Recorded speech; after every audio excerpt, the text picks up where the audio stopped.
Halo pemirsa, selamat siang. Saya David Silahoy dan Anda menyaksikan seputar iNews Siang. Pemirsa, Jalan Raya Bekasi pagi tadi macet bukan main. Gara-gara sebuah truk pengangkut hebel terguling dan menimpa sebuah minibus.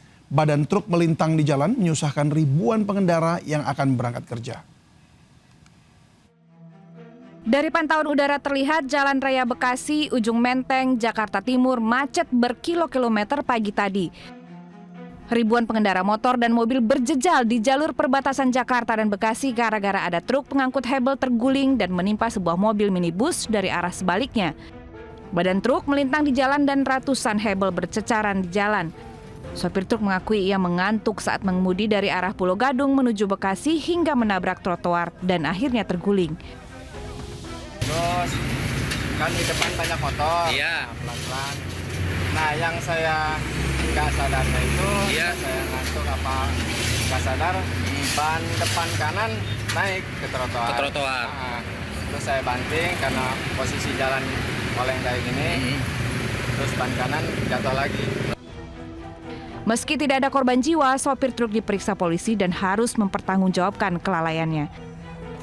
Dari Jakarta, Rio Manik, iNews melaporkan.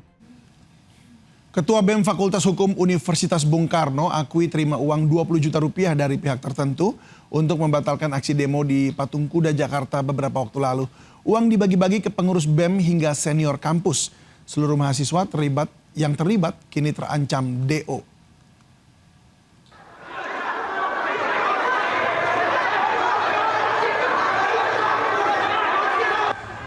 Ratusan mahasiswa mengejar sejumlah pengurus BEM Fakultas Hukum Universitas Bung Karno usai terungkapnya suap aksi demo di Istana.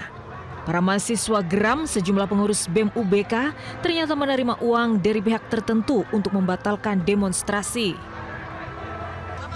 Bukan hanya dugaan, saat disidang di hadapan ratusan mahasiswa, para pengurus BEM mengakui menerima uang 20 juta rupiah dari total 300 juta rupiah yang dijanjikan.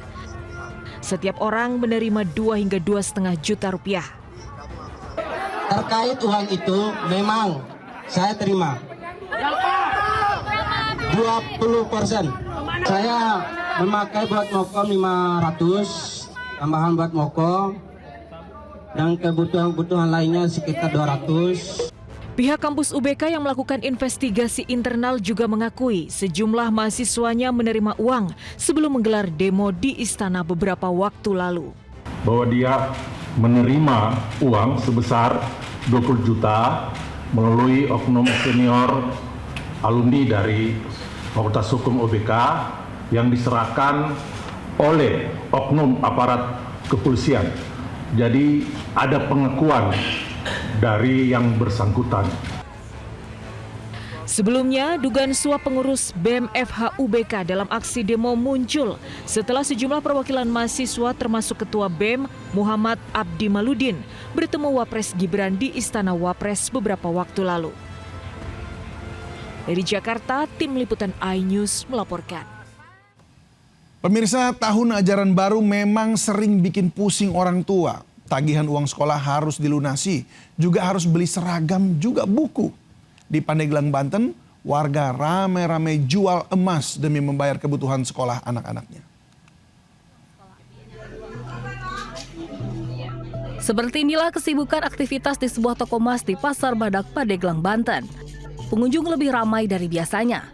Bukan untuk beli emas, tapi kali ini transaksi didominasi warga yang jual emas demi bisa membayar uang sekolah anak-anak mereka, hingga beli perlengkapan sekolah di tahun ajaran baru.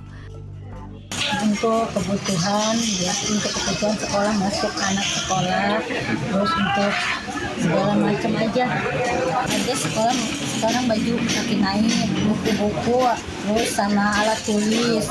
Nah, dulu kan nyampe 275 ya, sekarang berapa turunnya? Hampir 500.000. Kalau yang jual, diantaranya dari kebutuhan, diantaranya faktor kebutuhan ya, dan untuk biaya sekolah, daftar anak sekolah gitu. Fenomena warga ramai-ramai jual emas memang rutin terjadi tiap tahun ajaran baru. Saat ini 1 gram emas perhiasan 75 karat dijual seharga 2,2 juta rupiah. Dari Pandeglang, Banten, Pebi Febrianto, iNews melaporkan. Kalau di Pandeglang ramai warga jual emas, bagaimana dengan di Jakarta? Sudah ada Yasmin Atania di Pasar Emas Cikini.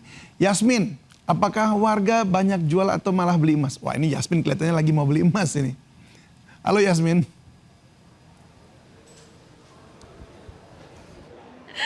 Iya, selamat siang David dan juga pemirsa. Ya nih, saya lagi pilih-pilih emas, khususnya perhiasan ya, ini udah ada di tangan. Terkait selain dengan cantik juga harganya ini menguntungkan David. Kenapa? Karena memang sedang mengalami tren penurunan harga untuk harga emas saat ini sejak beberapa bulan terakhir, tepatnya sejak Januari. Yang ini yang saya pilih ini jenisnya 17 karat ya, di angka sekitar 2 gram, ini harganya sekitar 4.800.000. Kalau di bulan Januari kemarin harganya bahkan mencapai 6 juta rupiah, David. Tuh bisa dilihat ya seperti ini.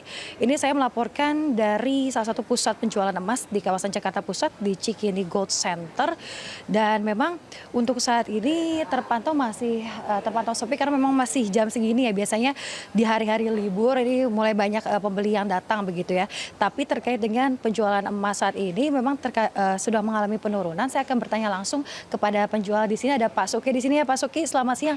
Pak Suki, untuk harga emas untuk hari ini bisa diinformasikan berapa sih Pak? Ya, tentu harga hari ini itu dibanding Januari sebelumnya itu turun 600.000.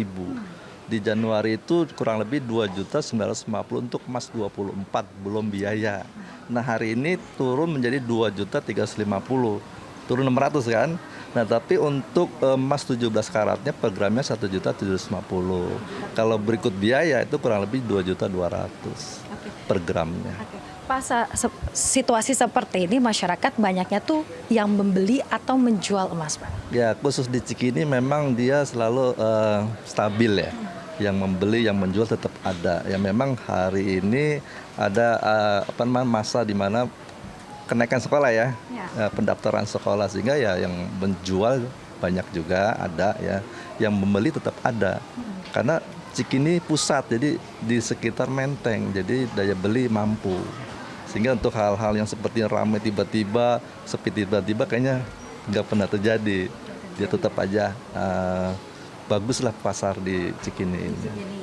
Pak, dari sisi pedagang sebenarnya apa sih Pak penyebab utama harga emas terus mengalami penurunan, Pak? Ya, penurunan ini kan karena sebetulnya kenaikan dulu ya. Kenaikan itu karena ada situasi politik ya, karena ada perang, ada gejala minyak naik. Nah, tetapi setelah hal itu terjadi terus ternyata sudah landai, sudah stabil, pasti orang yang tadinya membuat safe haven dari dia menjual sahamnya masuk ke dalam emas, nah sekarang pada keluar. Atau orang yang sudah mendapat keuntungan, dia sudah keluar karena dia tidak suka juga dengan emas biasanya. Nah, itu yang terjadi. Nah, sekarang penurunan, bahkan ada prediksi dia akan turun dari tertingginya itu 5.300 per troy on. Sekarang jadi 5.050 per troy on. Diprediksi akan kemungkinan bisa lagi 4.000-an. 4.050 ya.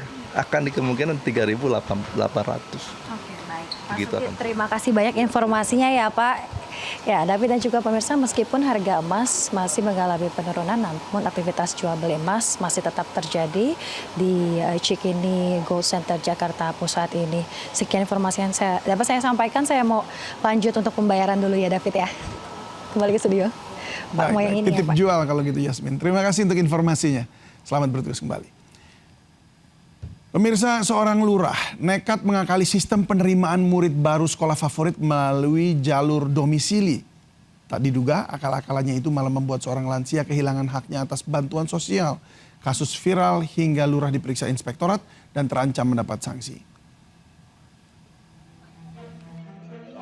Seorang lansia Tukiyem 74 tahun harus menelan kekecewaan usai mengetahui namanya dihapus dari daftar penerima bantuan sosial di Padang Jati, Kota Bengkulu. Penyebabnya mengejutkan karena di data kartu keluarga Tukiyem ternyata ada nama orang lain yang sama sekali tidak dikenal. Usai diusut, ternyata nama yang ada dalam KK adalah anak lurah yang diduga akan digunakan untuk keperluan pendaftaran sekolah melalui jalur domisili. Kasus pun viral hingga lurah mendatangi Tukiyem untuk meminta maaf dan siap mengembalikan hak Tukiyem sebagai penerima bansos.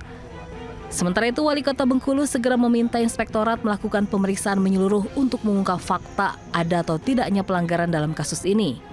Oleh dobel kan harus ditemani. Terus aku tumpaki dada kan. Pak terus terang wae sapa Pak ini rambut atas ke RT. Nah, RT enggak cak ini Pak Kortis pun enggak cak ini. Pemindahan data seperti apa, kemudian pemalsuan data itu seperti apa pelanggarannya. Tentu selaku ASN kalau itu terjadi, tentu ini contoh yang tidak bagus. Saat ini proses pemulihan data kependudukan Tukiyem sudah dilakukan dan menjamin Tukiyem kembali terdaftar sebagai penerima bantuan sosial setelah sempat kehilangan haknya. Dari Kota Bengkulu, Endro Dwirawan, iNews melaporkan. Sudah cerai masih posesif. Seorang pria yang cemburu mantan istri menjalin hubungan dengan pria lain nekat menyerang dengan bom molotov di Koja, Jakarta Utara. Akibatnya seorang emak-emak pemotor yang tengah berboncengan dengan anak panik dan menabrak tembok hingga terluka di bagian kaki.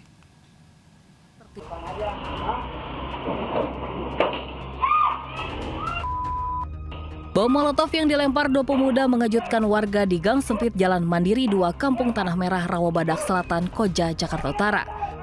Bahkan akibat ledakan bom, seorang ibu yang berboncengan motor dengan anaknya terkejut hingga terjatuh. Sebagian warga ada yang mengejar pelaku dan sebagian lain berusaha memadamkan api sekaligus menolong ibu dan anak. Diduga pelaku mengincar seorang warga yang tengah duduk-duduk di TKP karena